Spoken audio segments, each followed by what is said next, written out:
Hello दोस्तों, आप सभी का स्वागत है आपके अपने YouTube channel success will be yours में। दोस्तों, आप सभी किसी न किसी एग्ज़ाम की तैयारी कर रहे हैं और हर एग्ज़ाम में बहुत सारे पार्ट्स होते हैं, जैसे mathematics, English, Hindi, GK, reasoning etcetera. दोस्तों, आज हम इस क्लास में हिंदी के बहुत ही इम्पोर्टेंट टॉपिक कारक के विषय में अध्ययन करेंगे। दोस्तों, इस क्लास में यदि हम कारक को बहुत अच्छे से सीख लें और समझ लें तो आने वाली क्लासेस में जब आपको समास पढ़ाया जाएगा तो समास में दोस्तों कारक का बहुत ज़्यादा उपयोग होगा। तो ज़रूरी है कि आज की इस क्लास में हम यह जान लें कि कारक क्या होता है और कारक के भेद क्या होते हैं, क्योंकि दोस्तों इन्हीं के आधार पर हम अगले मुख्य टॉपिक जो बहुत ही ज़्यादा इम्पोर्टेंट होगा समास, उसके बारे में बहुत अच्छे से समझ पाएंगे। राइट। तो चलिए दोस्तों शुरू करते हैं आज की क्लास। दोस्तों, कारक क्या होते हैं, सबसे पहले हम यह जानेंगे कारक की परिभाषा को। दोस्तों, किसी भी क्रिया को करने वाला जब क्रिया को करने में अपनी कोई ना कोई महत्वपूर्ण भूमिका निभाता है तो उसे कारक कहा जाता है। अर्थात संज्ञा और सर्वनाम का क्रिया के साथ दूसरे शब्दों में संबंध बताने वाले निशानों को कारक कहते हैं। विभक्तियों या परसर्ग जिन प्रत्ययों की वजह से कारक की स्थिति का बोध होता है उसे विभक्ति या फिर परसर्ग कहा जाता है। दोस्तों, यदि सरल भाषा में मैं आपको समझाना चाहूँ तो किसी भी क्रिया को करने वाला वाक्य में कौन होता है, या तो कोई व्यक्ति होगा, उसका नाम आएगा, या फिर सर्वनाम का प्रयोग किया जाएगा, है ना। जैसे यहाँ पर आप एग्जाम्पल देखिए, कारक के उदाहरण आपको दिए हुए हैं। दोस्तों, पहला उदाहरण देखिए आप, वह रोज़ सुबह गंगा किनारे जाता है। दोस्तों, यहाँ पर काम क्या हो रहा है, क्रिया क्या हो रही है, सुबह गंगा किनारे जाना। लेकिन इस क्रिया को कर कौन रहा है, वह। और वह कौन है दोस्तों, एक सर्वनाम, अर्थात किसी व्यक्ति के लिए यहाँ पर वह का प्रयोग किया गया है। और दोस्तों, सर्वनाम वही शब्द होते हैं जो किसी संज्ञा के लिए प्रयुक्त किए जाते हैं, है ना। दोस्तों, दूसरा उदाहरण देखिए आप, वह पहाड़ों के बीच में है। तो वहाँ पर पहाड़ों के बीच में कौन गया, क्रिया किसने की, वह, उसने। और दोस्तों वह कौन है, एक सर्वनाम। इसी तरह दोस्तों तीसरा उदाहरण देखिए आप, नरेश खाना खाता है। दोस्तों, क्रिया है यहाँ पर खाना खाना, तो कोई खाना खा रहा है, कोई क्रिया कर रहा है, लेकिन कौन कर रहा है, नरेश। और नरेश कौन है दोस्तों, एक संज्ञा, है ना। अगला उदाहरण देखिए दोस्तों, सूरज किताब पढ़ता है। दोस्तों, यहाँ पर क्रिया हो रही है किताब का पढ़ना, लेकिन उस किताब को पढ़ कौन रहा है, सूरज। तो सूरज कौन है दोस्तों, संज्ञा। तो यहाँ पर इन उदाहरणों से आपने ये देखा दोस्तों कि जो भी क्रिया इन वाक्यों में हो रही है उनको कौन कर रहा है, कर्ता। और वो कर्ता कौन है, सर्वनाम रूपी जो हमने शब्दों का यूज़ किया है वह, या फिर संज्ञा जैसे नरेश, सूरज। तो दोस्तों, किसी भी वाक्य में किसी भी क्रिया को करने वाला होता है कारक, है ना। और वो कारक कौन है, संज्ञा अथवा सर्वनाम। और यही दोस्तों कारक की महत्वपूर्ण भूमिका निभाते हैं, है ना। बहुत इजी, लेकिन ज़रूरत है दोस्तों थोड़ा सा ध्यान देने की। वाकई में हिंदी बहुत इंटरेस्टिंग है, बहुत इजी है, बिल्कुल भी मुश्किल नहीं आने वाली आपको। राइट। तो चलिए दोस्तों अब आगे चलते हैं। कारक के भेद हम अब जानेंगे। दोस्तों, कितने भेद होते हैं कारक के, कारक के मुख्यतः दोस्तों 8 भेद होते हैं। पहला भेद होता है दोस्तों कर्ता कारक।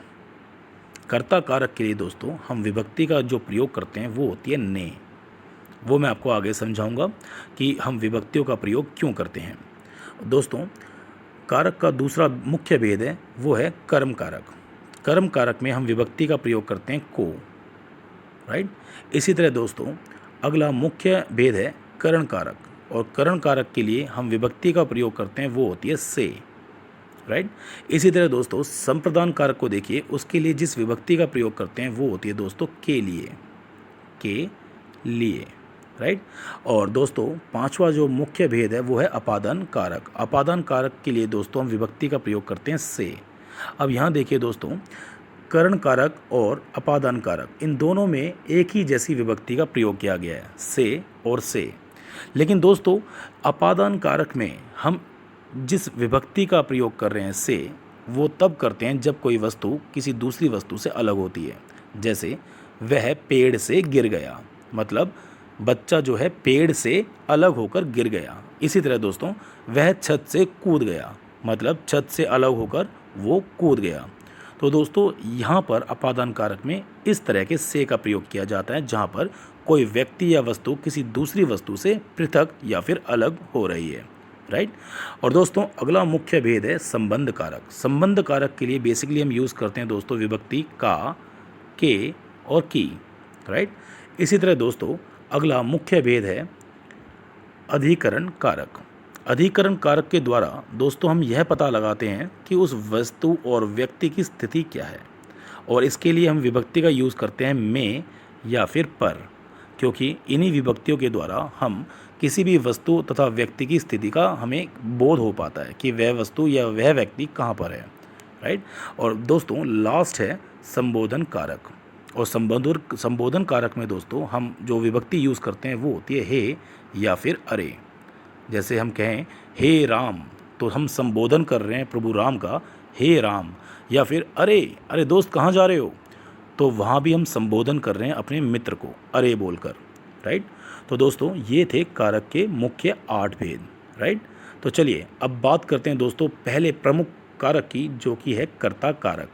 जैसे कि अभी मैंने आपको बताया कि कारकों के 8 प्रमुख भेद होते हैं, उसमें पहला प्रमुख भेद है दोस्तों कर्ता कारक। और दोस्तों कर्ता कौन होता है? जो वाक्य में किसी कार्य को करता है वही दोस्तों कर्ता कहलाता है, ठीक है।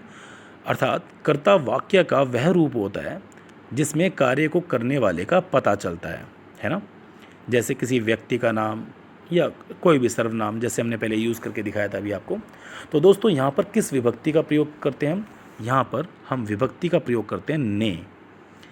और दोस्तों जैसे कि एग्जाम्पल यहाँ देखिए आप, विकास ने फुटबॉल खेली। दोस्तों यहाँ पर कर्ता कौन है? यहाँ पर कर्ता कारक कौन है? विकास, क्योंकि जो कार्य किया जा रहा है वो विकास के द्वारा किया जा रहा है। और विकास कौन सा काम कर रहा है? फुटबॉल खेल रहा है। लेकिन दोस्तों हमने इस कर्ता कारक के साथ हमने कौन सी विभक्ति का प्रयोग किया? ने। कि दोस्तों विकास जो काम कर रहा है वो विकास ने किया, है ना। विकास ने फुटबॉल खेली। तो इसलिए दोस्तों कर्ता कारक के साथ हम हमेशा ने वाली विभक्ति का प्रयोग करते हैं, राइट। दोस्तों अब हम बात करते हैं दूसरे महत्वपूर्ण भेद कर्म कारक की। दोस्तों कर्म बेसिकली वह वस्तु या व्यक्ति जिस पर वाक्य में की गई क्रिया का प्रभाव पड़ता है, कर्म कहलाता है।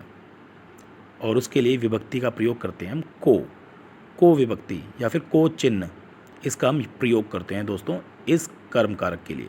जैसे यहाँ पर एग्जाम्पल देखिए आप, सीता ने गीता को बुलाया। अब सीता कौन है? कर्ता, जिसने कोई काम किया। लेकिन काम क्या करा? बुलाया। अब ये जो उसने काम किया बुलाने का, इसका प्रभाव किस पर पड़ा? वो होता है कर्म। और वो कौन है दोस्तों? गीता। मतलब सीता ने जो काम किया बुलाने का, उसका प्रभाव किस पर पड़ा? उस कर्म पर। और वो कर्म कौन है? गीता। तो दोस्तों इसे कहा जाता है कर्म कारक। और इसीलिए दोस्तों यहाँ पर को चिन्ह का या फिर को विभक्ति का प्रयोग किया जाता है। जैसे दोस्तों इस एग्जाम्पल में आप देखिए, सीता ने गीता को बुलाया, तो कर्म कौन था? गीता, जिस पर पूरा प्रभाव पड़ा किसी कार्य का। तो ऐसे में कर्म कारक के लिए हमेशा हम विभक्ति का प्रयोग करते हैं को, राइट। दोस्तों बहुत आसान है ये। अगला है दोस्तों तीसरा मुख्य कारक करण कारक। दोस्तों जिस भी साधन से कोई क्रिया की जाती है वह करण कारक कहलाती है, यानी जिसकी सहायता से किसी काम को अंजाम दिया जाता है वह करण कारक कहलाता है। और इसमें दोस्तों हम कौन सी विभक्ति का प्रयोग करते हैं? से या फिर के द्वारा, राइट। जैसे यहाँ पर आप एग्जाम्पल देखिए, वह लड़का ठंड से कांप रहा था। तो दोस्तों यहाँ पर हमने कौन सी विभक्ति का प्रयोग किया? से, क्योंकि हमें यह पता चल जाता है कि कौन से साधन से कौन सी क्रिया हो रही है। वो लड़का ठंड से कांप रहा था, मतलब क्रिया क्या हो रही है? कांप रहा था। लेकिन किससे? किस साधन से? ठंड से। तो दोस्तों इसीलिए करण कारक के साथ हम हमेशा से विभक्ति का प्रयोग करते हैं। राइट। अब आगे चलते हैं। जैसे इसमें आपके और भी एग्जाम्पल दिए हुए हैं, जैसे राम ने बाली को बाण से मारा, तो यहाँ पर हमने से विभक्ति का प्रयोग किया हुआ है, ठीक है, क्योंकि हमने जो कर्म किया, राम ने जो कर्म किया मारने का बाली को, वो किसके द्वारा किया गया, बाण के द्वारा या फिर बाण से।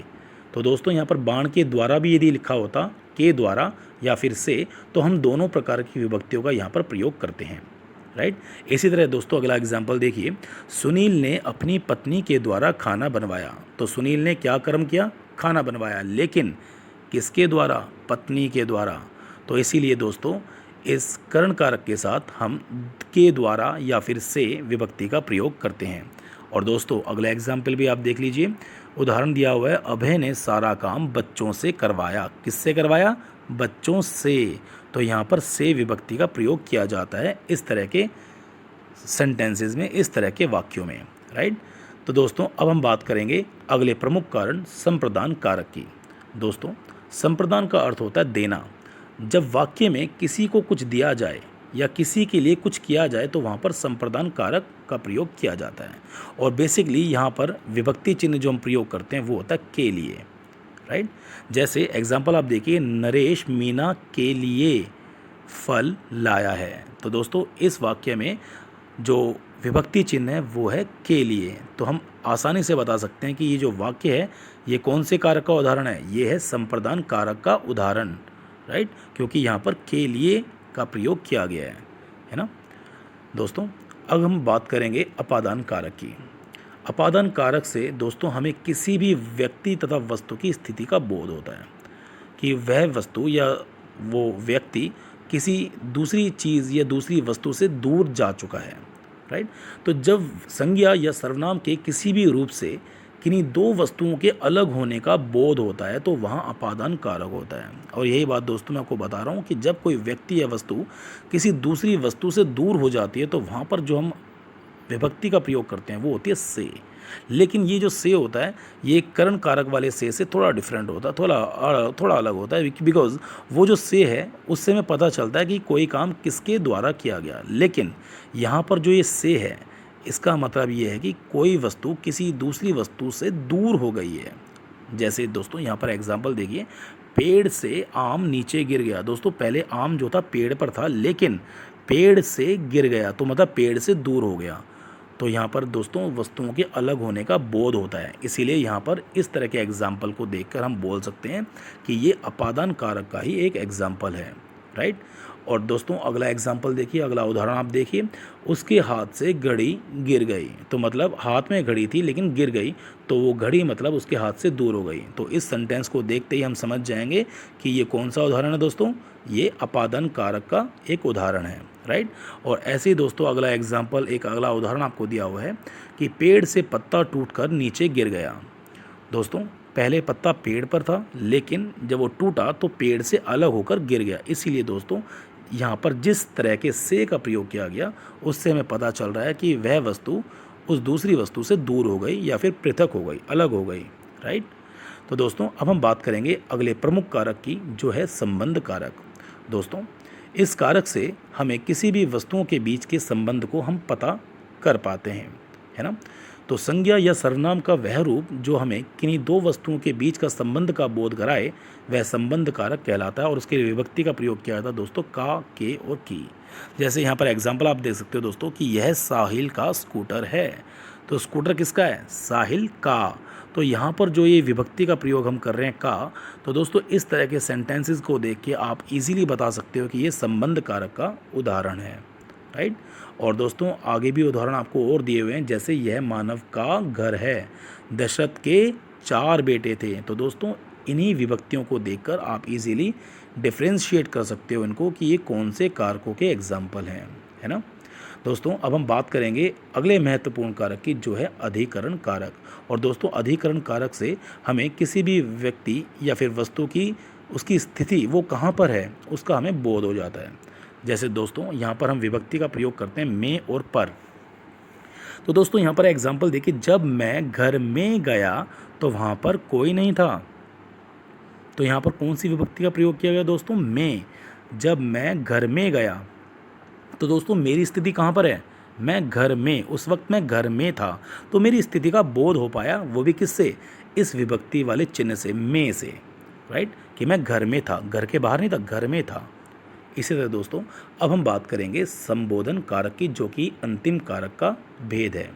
दोस्तों संबोधन, जैसे मैंने आपको बताया था कि इससे हम किसी भी व्यक्ति को पुकारने या उसको बुलाने का हमें बोध होता है इस तरह के शब्दों से, और वो कहलाते हैं संबोधन कारक। और उसके लिए हम यूज़ करते हैं, जो चिन्ह हम विभक्ति हम यूज़ करते हैं वो होता है हे या फिर अरे। जैसे दोस्तों यहाँ पर एग्जाम्पल देखिए, हे ईश्वर मेरे साथ ही ऐसा क्यों होता है। तो दोस्तों हमने ईश्वर को याद किया, हे ईश्वर बोल के हमने संबोधन किया ईश्वर का।